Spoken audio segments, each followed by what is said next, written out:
So before we start, I'd like to give a brief introduction about CODISA.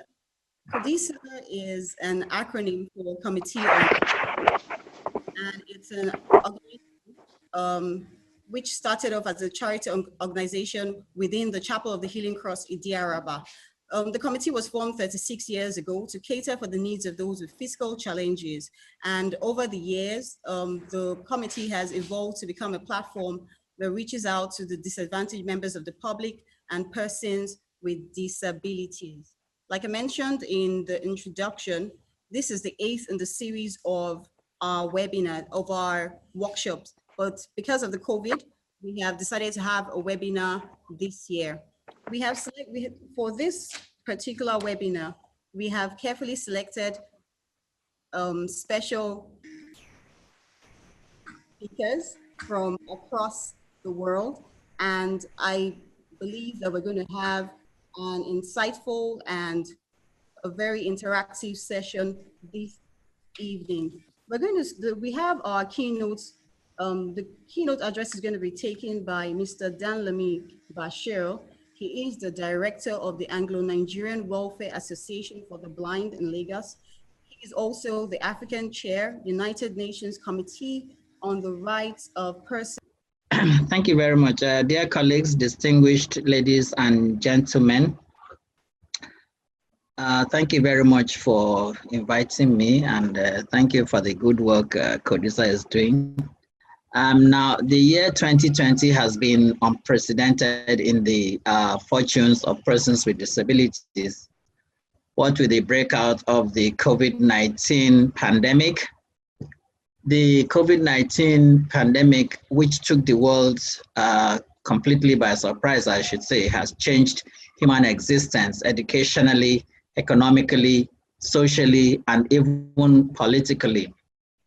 Perhaps we should first get an understanding of disability to understand the gravity of the challenges we face. There's really no clear-cut definition of what disability is, being an evolving concept as stated in the Convention on the Rights of Persons with Disabilities. Persons with disabilities are described as, in quotes, those who have long-term physical, mental, intellectual, or sensory impairments, which in interaction with various barriers may hinder their full and effective participation in society on an equal basis with others. Recognizing that these barriers will hinder the development of persons with disabilities, and with a clamor for the full recognition of their rights, disability advocates succeeded in getting the United Nations to recognize this fact and thereby bridge the gap between persons with disabilities and those without disabilities through adopting a set of rights that would place persons with disabilities on an equal basis with others. The convention adopted in December 2006 has put in place several targeted rights designed to ensure that persons with disabilities are placed at par with persons without disabilities. Thus, there are rights for women and children with disabilities, rights to accessibility, including accessibility to transportation, physical structures, information and communication technologies, right to life, right to access to justice, right to freedom from poverty, right to freedom from torture, violence and exploitation, right to family life, right to education, and right to the highest attainable standard of health, right to freedom from poverty, right to public life and political participation, and rights to leisure, sport, and recreation. People with disabilities have been at a heightened risk by the COVID-19, considering they are much greater risk to the pandemic than the general population. Persons with disabilities, particularly women and girls with disabilities, persons with psychosocial and intellectual disabilities, blind and visually impaired persons, and deaf-blind persons and older persons with disabilities have all been at a heightened risk as a result of their neglect by the general populace and the authorities. With the onset of the pandemic, all persons have had to learn to adjust to a new way of life. The lockdowns and restrictions imposed by the authorities entailed a great hardship for persons, particularly persons with disabilities. Palliatives were not forthcoming, and there was a virtual breakdown in support services with particular reference to blind and visually impaired persons. Information about the pandemic was itself lacking, particularly for deaf and visually impaired persons. Information in Braille, audio, and sign language interpretation was virtually absent for these groups of persons, whether on television or during official explanations of what the pandemic was all about and on steps to take to mitigate it. We did not seem to be our brother's keepers in these hard times. The pandemic exacerbated the pre-existing exclusion and discrimination against persons with disabilities, including children with disabilities in their communities and those living in institutions. Accessibility to mainstream services, including education, health, or rehabilitation, became and is still a challenge for persons with disabilities. Mobility for blind persons became even more difficult as it was challenging to get the ordinary folk on the street to render assistance to a blind person for fear of the corona disease. There was no training for blind persons on how to use the face mask or how to use the hand sanitizer. Critical voices of blind persons with disabilities crying out for help became drowned out as people clamored for what they could get for survival. Nobody seemed to remember the slogan of the Sustainable Development Goals, to leave no one behind. There was very little thought as of children with disabilities in the dispensation of education as online classes commenced. Blind children had no access to television as everything was visual, and deaf persons, while they may have access to television, had no sign language interpretation to accompany the instruction being given. NGOs and charities were slow to respond to the requirements of persons with disabilities.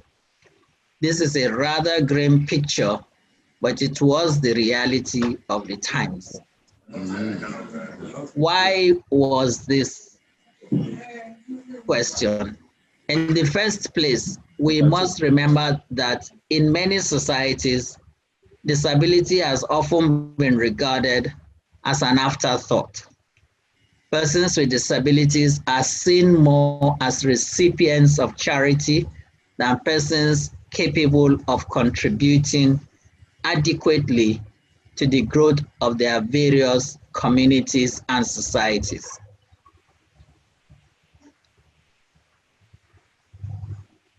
So finally, what do we do henceforth? We must recognize persons with disabilities as people having equal rights with the rest of society. We need to make society more livable for people with disabilities.